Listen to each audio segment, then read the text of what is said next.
दिलकई चॉकलेटवा। अरे mummy mummy कह के पूछे लगलो हमर बेटवा के लगतई के जे दिलकई चॉकलेटवा।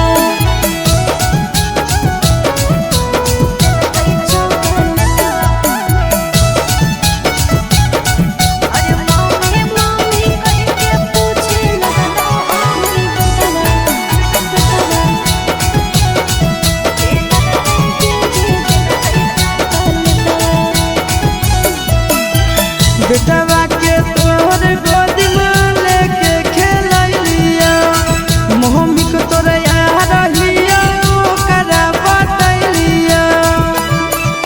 सुना बहुआ हमर है छोरा बड़ होशियार रे कहे लगले हमारा मिललो आज तोर यार गे। अब छोड़ी तोहर बउआ के फुसलैलिया ओकरा से हम पापा कहवलिया। अरे मम्मी मम्मी कह के पूछे लगलो हमर बेटवा के लगतई के जे दिलकई चॉकलेटवा। अरे मम्मी मम्मी कह के पूछे लगलो हमर बेटवा के लगतई के जे दिलकई चॉकलेटवा।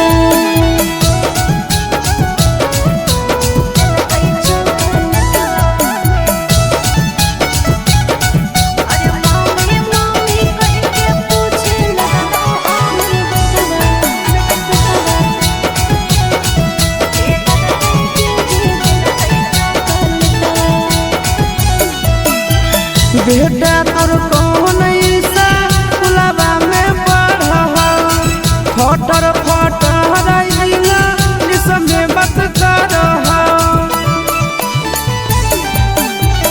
आधा हिस्सा हो तोरे बेटा में मोर तोरे जैसा लगा मुहा हो गोर।